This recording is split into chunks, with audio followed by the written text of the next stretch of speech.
Morgan had retired the day before, which left a vacant seat down at the maintenance department. This was my chance for a promotion if I wanted it, and I really, really did want it. I wanted to do some manual labor in the maintenance department, fixing things and helping out. It was a job that would give me a lot to do, and I would also get to meet new people. What was the worst that could happen once the news got out that the maintenance department was looking to hire? I immediately requested to be reassigned. To my surprise, management actually agreed that my time working at the office was finally over.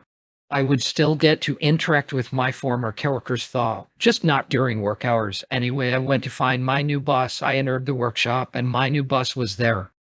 Hello there. You must be Luke. My new boss said, "Yes, sir, I am," I said. Glad to have you on board, Luke. I'm Nelson Bean, but you can't call me Mr. Bean. He said, "Yes, Mr. Bean, I'll try not to let you down," I said. Good. I was really hoping you'd say that as you join us at the right time. You see, for a while, we've been considering doing a complete overhaul of the power grid for this area. It's been something we've been planning for a while, but for various reasons, haven't been able to start until now. We will train you as we go along. So, I think you'll be a great addition to the team, and it will be a whole lot of fun. Unless you can't happen to work alongside Blue Fun, in which case it'll be more of a pain in the ass. He said, "Wait, we have to work with them," I asked. Yeah, we're overhauling the power grid for the entire area, Bliss territory included.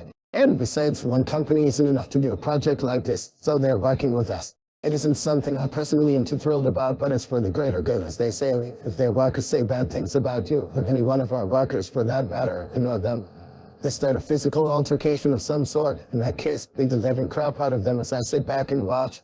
He said, "I'll remember that," I said. Good. Now, you ready to start your training? He asked. "Yes, sir," I replied. All right then, follow me. He said. I was then introduced to the rest of the maintenance team. I'm trying to remember everyone's names. I believe there was Nicholas, Gordon, Stanley, and Casey, who I quickly befriended. We all got along fine, which was nice. Nicholas would be the one training me in the specifics of maintenance and working with the equipment we had. How we would go about overhauling the power grid was straightforward. We were to keep the already existing power lines and substations functional while we set up the new systems over them in order to prevent a blackout. It would have been very inconvenient for the whole area to work without power, not to mention those that lived here would have been complaining about it for weeks. Blue's maintenance team was apparently informed of my promotion, and they planned to give me a proper welcome, and I of course was unaware of their plans.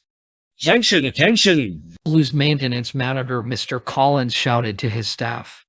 Today, we will be helping Red overhaul the power grid. It's an order from the administration, meaning we have to cooperate with them. So if any of you are not willing to cooperate, we will be taking your lunch money as a fine.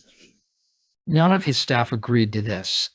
All right, I get it. You guys don't like those raids, neither do I. But we have a job to do, and we're going to do it, regardless of our personal feelings. You'll get a cup of coffee or something, and we'll get started. All right. There was some grumbling among the staff, but they went to do as they were told. Did you guys hear that Luke guy's joining Red's maintenance team? That guy's still around. You mean one of the guys who attempted to vandalize our office building years ago?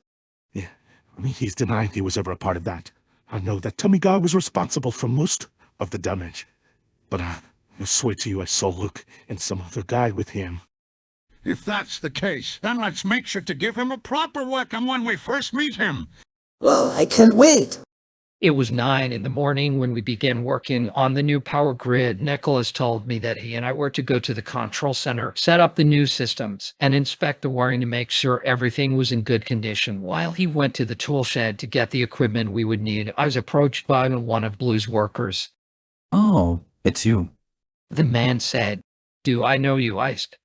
No, but I do. We know you helped vandalize our office building years ago. Excuse me, I have no idea what you were talking about. Don't play dumb with me, youngster. We saw you that day, and we know you conspired with those 2 other guys to destroy our property. You are dead as lucky that the administration turned a blind eye to your behavior that day, or you would be on the streets without a penny to your name. Sir, you are turning cynical. I had nothing to do with whatever happened that day. Stop smoking whatever it is you were smoking and try to get your facts straight. Listen here, you little punk. I'm the most senior member of Blue's maintenance team, and even though you work for the opposing company, I still have the authority to put you in your place. And I have the authority to break your neck if you don't stop harassing Luke. Nicholas said as he came back from the tool shed. Stay out of this, Nicholas. This argument's between me and this little.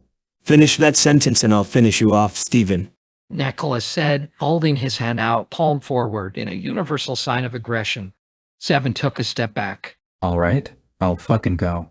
He said, raising his hands defensively. Nicholas turned to me. What's his problem? He asked. I don't know. He was accusing me of vandalizing their office building or something, I said. Are they seriously still butthurt about that?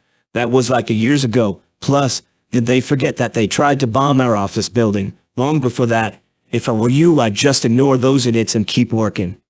I nodded in agreement. Anyway, where were we? Oh yeah, let's set up the new systems.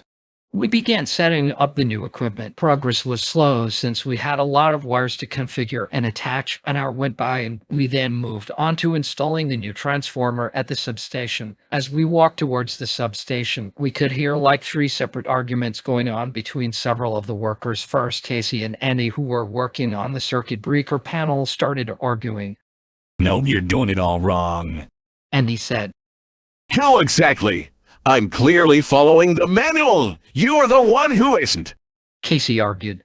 The switches are all over the place. What if you flip the wrong one and electrocute yourself? Do you even know how these things function in the first place? Of course I do. I have one of these in my basement, and I say that we disassemble the panel and reconfigure it properly. No chance in hell. We have to follow the manual. You seriously think you know better than me just because I'm younger than you? I never said that, but since all of a sudden you brought up the subject, yes, I know better than you. Why? Because I have more experience in this field, which means I know what the fuck I'm talking about. You can learn a thing or two from me if you just shut up and do what I say. Well, you know so much about circuit breakers, why don't you just set it up yourself? You clearly don't need me for this. I never needed your dumbness for anything in the first place. You're just a redundancy to me, you and the rest of your team. I can do this myself. Fine, but don't come crying to me if you find a way to screw up and electrocute yourself. We then heard Gordon and Steven arguing while they were taking turns operating the crane and lifting the new transmission towers. You know, we could have gotten this over with a lot sooner if you weren't slower than a snail. Old fucks like you belong in a retirement home, not a construction site. Gordon yelled. Don't talk about me like that. I'm being cautious. Plus, it takes time lifting these towers and putting them in place. You need to be patient, like I am. Steven yelled back. The thing is, you're taking too much time. We are on a schedule here. We don't have all day doing nothing but trying to be as slow as possible and derailing the project for your own selfish reasons. You young whippersnappers always think that you know everything. You don't know shit. You're past your prime, old man. Why don't you retire and let us do the work? Your heart's not in this anymore, so why pretend that it is? Fuck you, you little bastard. Yeah, keep up the swearing. That'll get you through the day. Now that I think about it, I think I should let you figure this one out on your own. I'll just go help my fellow workers. At least they don't give me a hard time.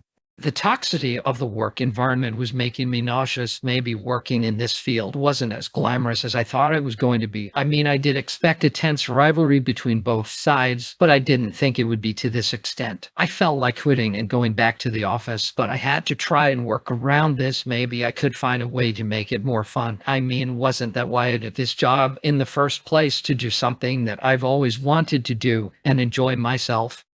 Anyway, despite the verbal fighting, the work progressed. There was still a lot that needed to be done, and we were only a third of the way finished. But for the first day, we accomplished a lot. It was already 5 o'clock, which meant my shift was over. I headed back home, but the project continued overnight. It got really dark around 9 o'clock when it happened. Around this time, both maintenance teams were busy trying to install the new utility poles. Careful now, they're pretty heavy. No shit. Don't worry, I've got it. Andy, the one lifting the poles with the crane, said. I don't think Andy's qualified to operate that thing. Nearly there. Fred said as the last pole was being placed. Whoa, I'm impressed. We actually did it. Yeah, we did. All right, Andy, you just got to unhook the pole and we'll call it a day. All right, what button do I press again? Did he seriously forget again? Do you need me to come up there and help you? Nah, I got it. Mommy, you didn't unhook the pole yet. Andy, stop. You were still attached to it. Stop turning the crane. You just tore the pole right out of the ground. Ah, what? He's gonna knock it into the old poles. Stop the crane! Back up, everyone. The new pole that got placed a minute ago was then lifted back off the ground by the crane, and it swayed back and forth violently as it was pulled. Andy was unable to stop the crane from turning, and the pole slammed into one of the old poles, which were active and still being used. The impact knocked the pole over, and the wires attached to it snapped. This caused parts of the area to lose power. I was completely unaware of what was going on outside, as I still had power in my apartment. Oh great, now look what you've done. Don't worry, guys, I can fix this. And he does. And he reversed the crane and backed into another pole, which got knocked over. This knocked a third pole over, which caused even more wires to snap. The crane was suddenly losing balance. He's going to topple over. Everyone run. They all ran back as the crane began to fall. No. The crane fell onto the control center, where most of the power supply was housed. The whole center was destroyed, and then came an outage throughout the whole area. I was just about to go to sleep when the power went out. I wasn't bothered at all. I needed sleep anyway. And of course, I was oblivious to the disaster that had just occurred outside. It was suddenly pitch black outside now. I can't see! Sally yelled. Don't tell me the whole air is blacked out. Yeah, it is. The two managers went to see what the noise was about. What did you guys do? I know, what have you done? You need damaged most of the old power lines. We were still using them. Your one job was to leave them alone until the new ones were up and running. You couldn't even do that. Well, now the whole area is without power. Now I'll never get to finish watching that documentary about the polar bears.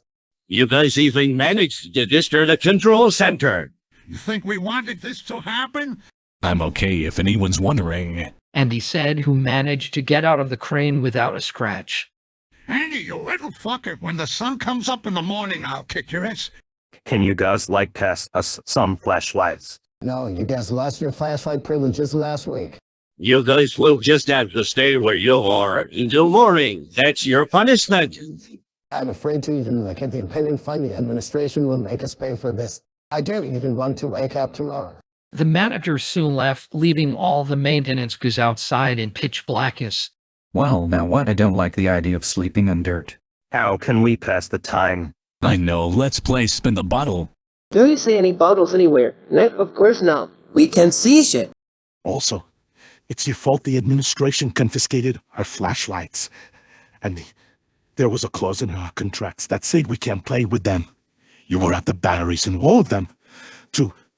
Don't you have any idea how much they cost to replace nowadays? No wonder they did give us replacements.